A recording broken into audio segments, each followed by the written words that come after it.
Bismillahirrahmanirrahim, chers étudiants, salam alaikum wa rahmatullahi wa barakatuh. On continue sur ce qui a été déjà fait. Donc on s'est arrêté la dernière fois sur le point des battements, toujours dans le premier chapitre. Donc juste on termine avec les battements, la superposition de deux ondes progressives. Et on passera directement au chapitre 2, les cordes. Propagation des ondes dans les cordes. Bien. Donc, je reprends juste l'expression de l'onde résultante entre deux ondes progressives et j'écris juste l'amplitude de cette onde résultante. Donc, on s'est dit que Y1, on avait posé que Y1 de xt était égal à A cosinus oméga 1t moins K1x.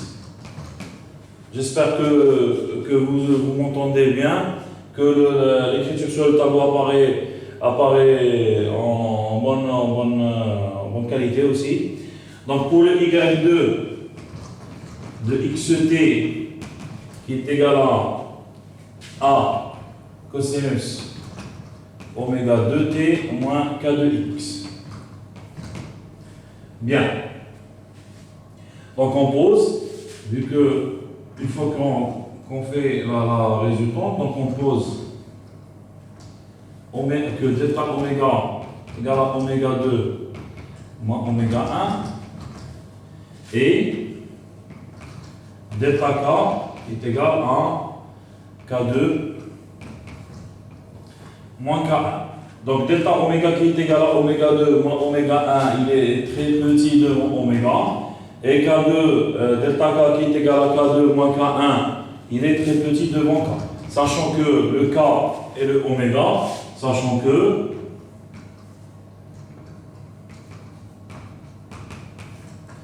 K il est égal à K1 plus K2, donc c'est la moyenne des nombres d'ondes. Et oméga, c'est la moyenne aussi des pulsations. Bien.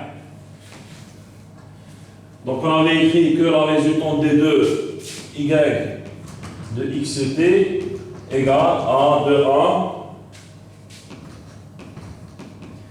cosinus delta oméga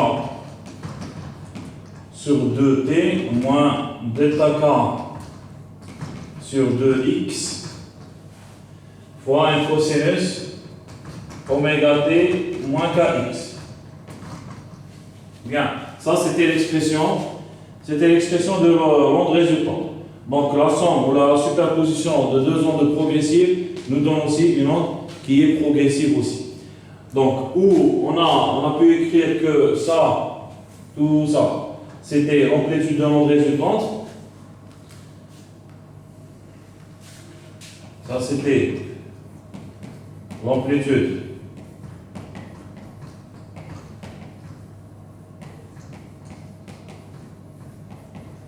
de l'onde résultante, et ça c'était la phase de l'onde.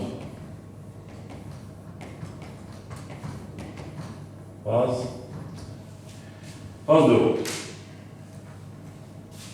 Donc grosso modo, l'amplitude, pour l'écrire toute seule, l'amplitude de l'onde résultante,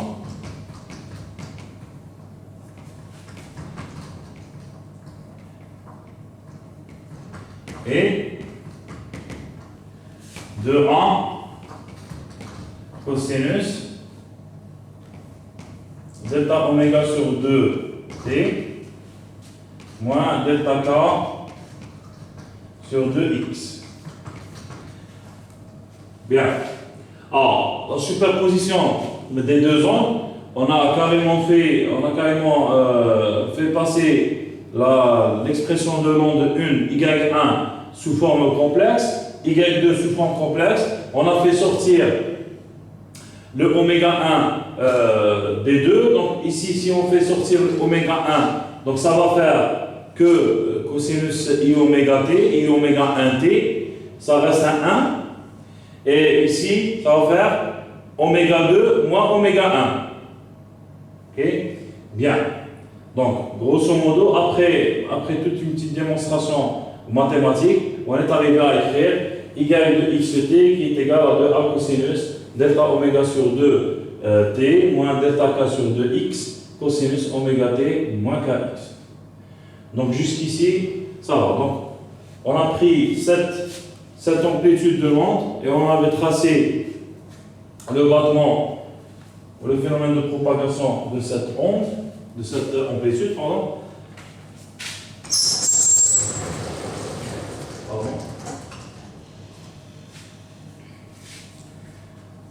Donc déjà on avait commencé par écrire que la vitesse de modulation elle est égale à delta oméga sur delta k. Vitesse de modulation elle est égale à delta oméga sur delta k. Et pour x égale à 0, juste pour simplifier l'écriture, pour x égale à 0, y de 0t égale.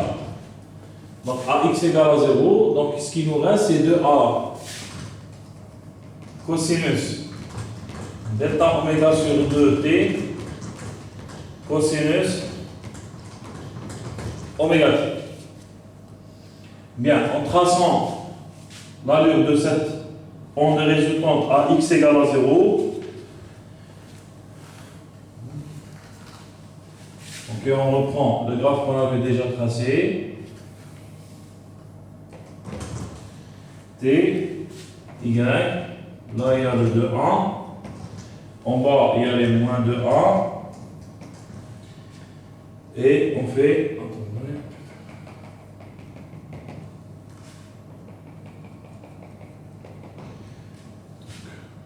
ça.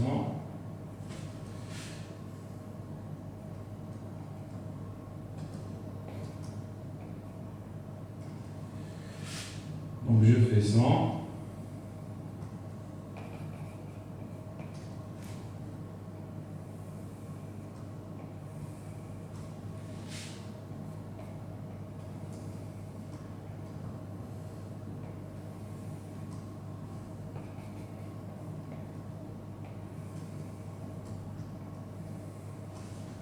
Par exemple, aussi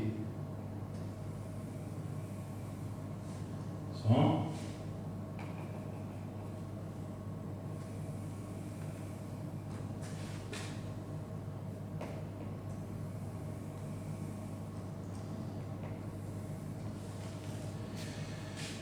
Bien, ça c'était les paquets d'ondes ou les enveloppes.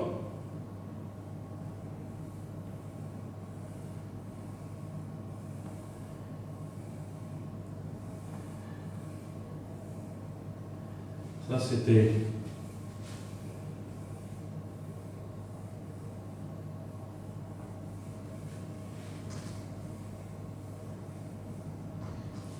voilà.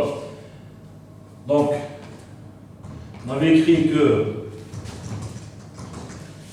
ça, donc toute cette partie qui est en jaune, en une couleur, ça c'est la modulation. Modulation ou partie enveloppe.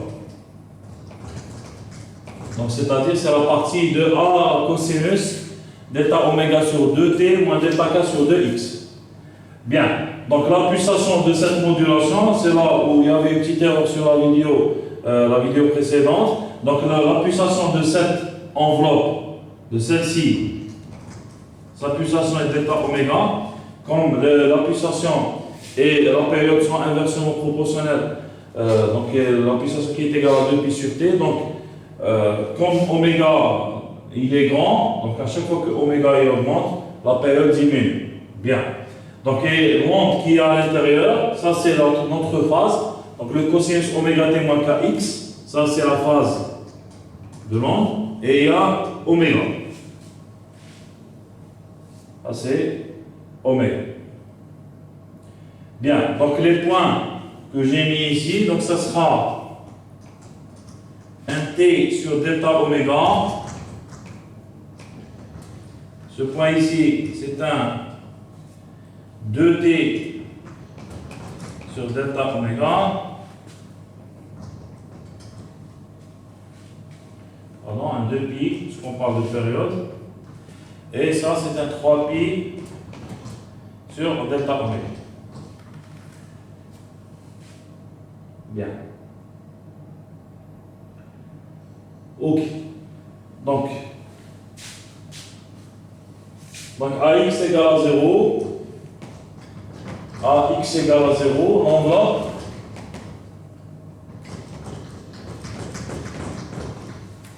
ce qui reste de l'enveloppe de l'enveloppe de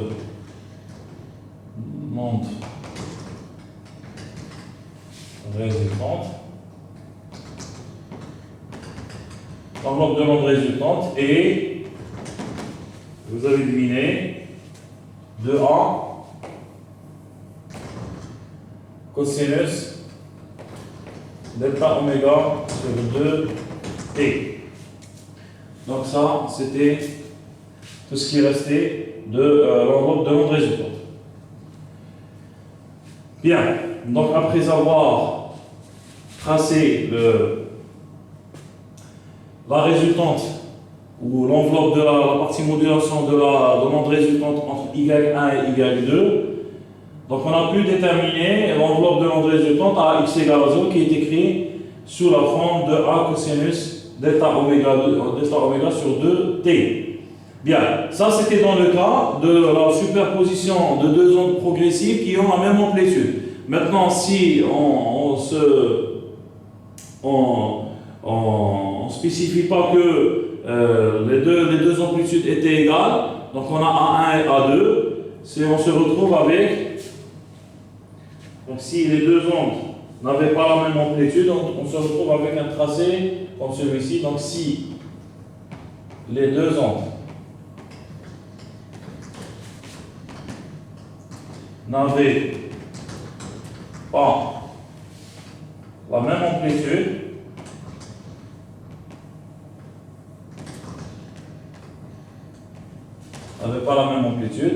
A et B par exemple, donc le tracé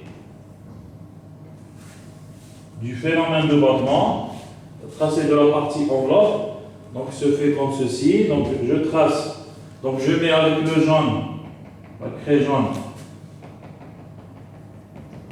donc la partie A-B,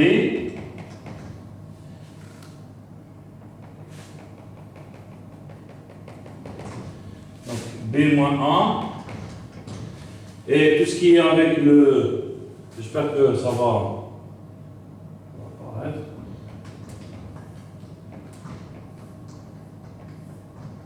Ce qui est avec l'orange, c'est la partie, donc je mets par ici, c'est la partie A plus B.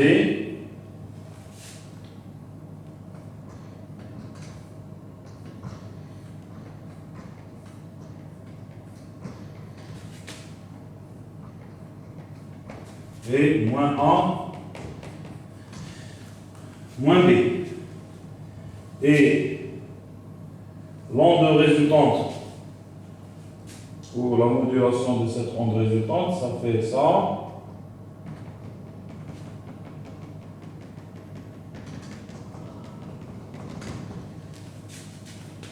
Ici, de la même manière.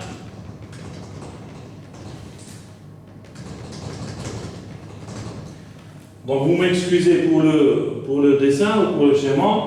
Je sais que je suis expert en dessin, en parenthèse, je suis expert en dessin en valeur absolue. Donc, et l'onde, la modulation, elle fait ça. Donc je suis.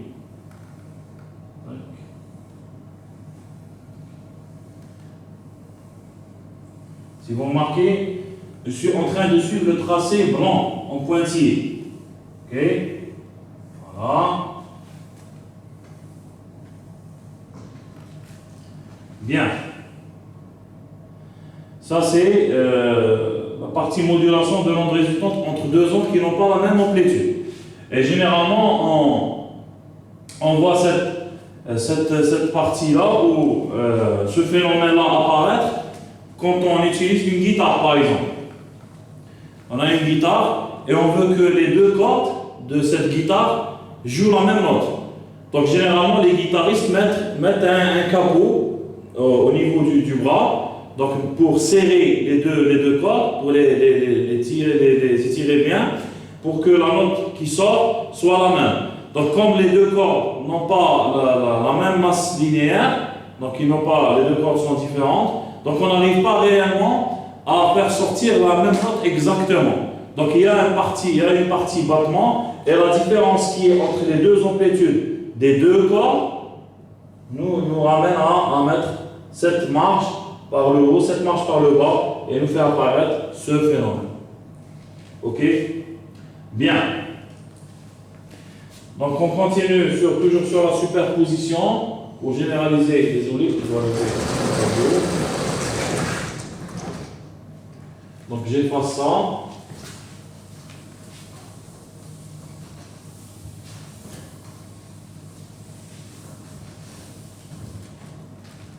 Ok.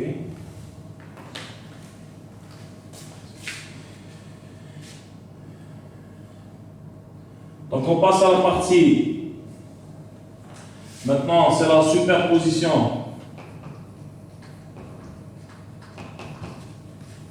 de deux ondes progressives de même pulsation.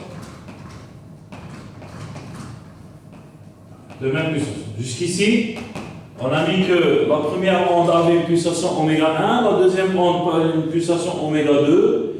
Donc, entre parenthèses, on avait dit que oméga 1 et oméga 2 sont voisines, sont des pulsations voisines, donc elles ne sont pas très différentes.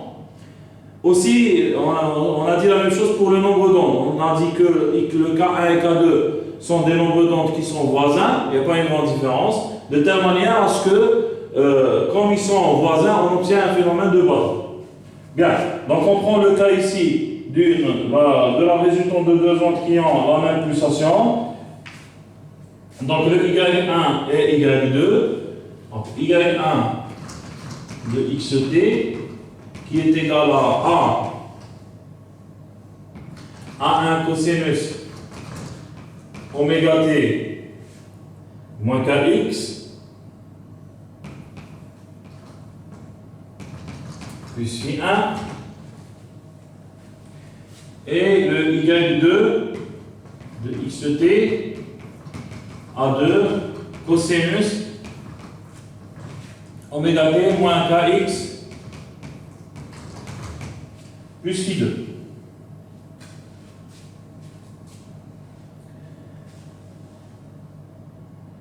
Bien, donc sous forme complexe, la résultante, on passe à l'écriture sous forme complexe, la résultante des deux, donc Y1 qui est égal à 1 exponentielle I oméga T moins KX plus Phi1, Y2 aussi, c'est A2 exponentielle I oméga T moins KX plus Phi2.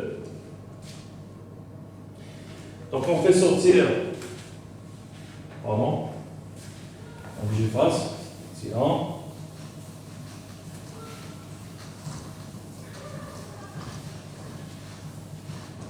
J'espère que jusqu'à ici ça va. Donc le Y1 de XT, je peux éventuellement l'écrire comme étant A1 exponentielle I phi 1 par exponentielle I oméga T moins KX. Y2 de XT comme étant A2 exponentielle I phi 2 exponentielle I oméga T moins KX. Et leur superposition, leur somme, ce sera A1 exponentielle I phi 1 plus A2 exponentielle I phi 2 fois exponentielle I oméga T moins KX. Donc égal à A1 en complexe plus A2 en complexe exponentielle I oméga T moins KX. Sachant que, ici, Y de XT, donc, sachant que, donc on a déjà utilisé cette notation pour l'amplitude en premier semestre, pour l'amplitude de la phase. Donc le 1,1 il est égal à 1,1 exponentielle 8 phi 1 et A2 égale à A2 exponentielle 8 phi 2. Bien, jusqu'ici, ça va. Oh. Je remonte.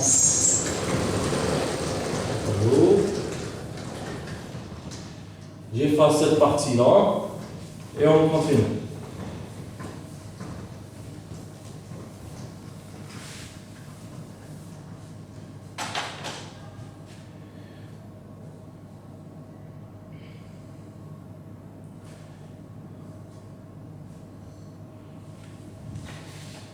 Donc, si on veut écrire A1 plus A2 pour retrouver l'ensemble des amplitudes, donc A1 plus A2, ça sera un A1 exponentielle I phi 1 plus A2 exponentielle I phi 2. Maintenant, l'argument des deux au carré, ou le module des deux au carré, donc un A.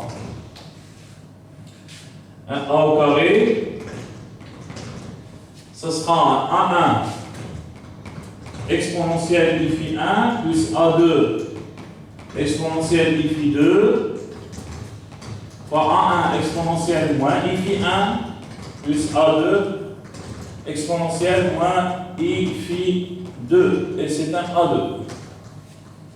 Bien. Donc ça, c'est le module au carré.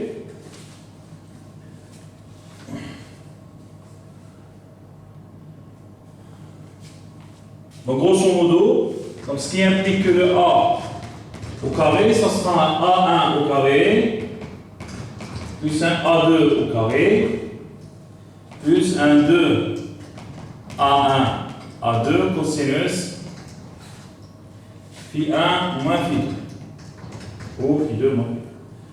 C'est pour ça qu'il est plus ça. Bien. Ou pour retrouver la phase finale, la phase résultante, donc tangente de phi qui est égale à la partie imaginaire de 1 sur la partie réelle, donc la partie imaginaire de 1 sur la partie réelle de 1, donc et c'est A1 sinus phi 1 plus A2, pardon, A1 plus A2 sinus phi 2 sur la partie réelle étant A1 cosinus phi 1 plus A2 cosinus phi 2.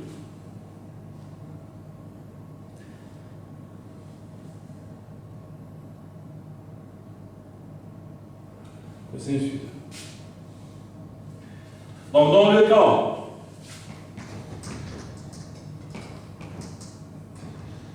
cas où A1 égale à A2, donc tout se simplifie, donc et on écrit que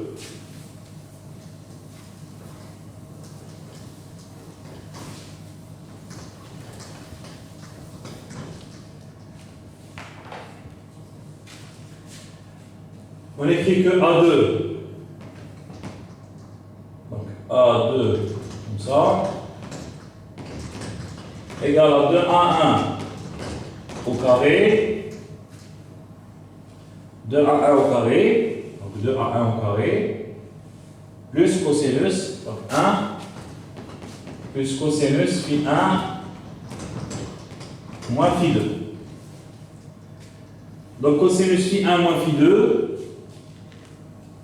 donc 1 plus cosinus phi 1 moins phi 2, je peux écrire aussi que c'était égal à 2 A1 au carré, donc 2 avec un 2 ça va devenir 4, 4 A1 au carré, cosinus au carré, phi 1 moins phi 2 sur 2. Donc phi 1 moins phi 2 sur 2. Quoi? c'est purement trigonométrique. Donc on sait par ailleurs que le cosinus au carré de alpha moins bêta sur 2, il est égal à 1 plus cosinus phi 1 moins phi 2, 1 plus cosinus alpha moins bêta sur 2. Alpha moins bêta sur 2.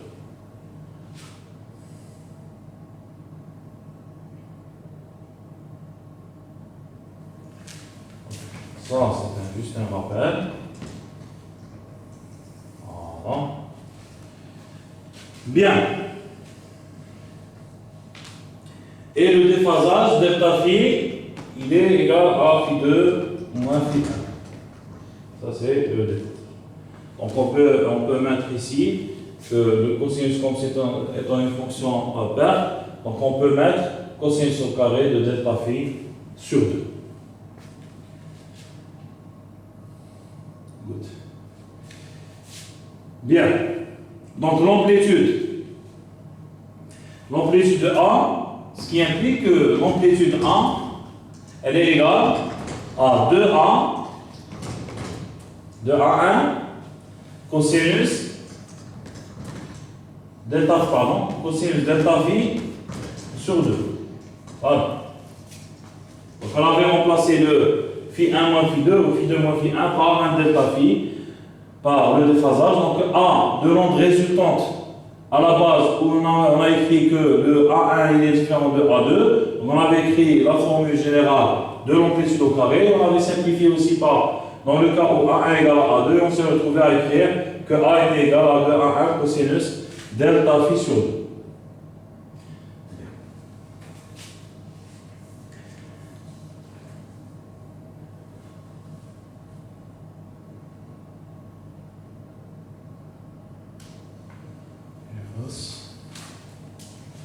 Jusqu'ici, ça va.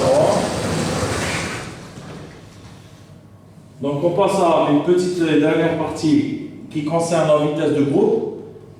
Donc, jusqu'ici, on a parlé de deux types de vitesse. Donc, on a parlé de la vitesse de phase, ou la célérité de l'onde. La vitesse de phase étant le rapport entre la pulsation et le nombre d'ondes, oméga sur k. Ça, c'est pour la première vitesse. La deuxième vitesse était la pulsation, ou la vitesse de modulation.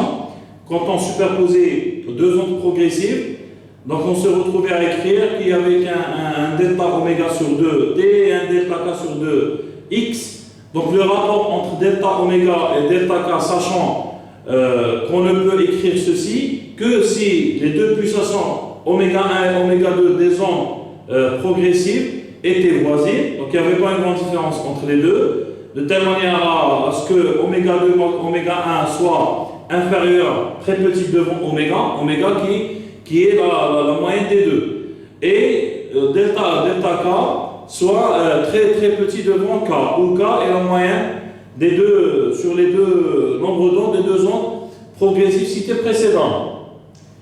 Donc on avait déterminé par la suite la vitesse de modulation. La vitesse de modulation était le rapport entre la différence entre les pulsations et la différence sur les nombres d'ondes. Donc delta oméga sur delta k, ça c'était la vitesse de modulation ou la vitesse de l'enveloppe. Et maintenant on passe à la troisième vitesse. On accélère pas. On passe à la troisième vitesse qui est la vitesse de groupe. Donc la vitesse de groupe, où c'est une vitesse qu'on ne peut trouver que dans le cas où le milieu il est dit comment? Le milieu il est dit dispersif. Donc ça c'est pour.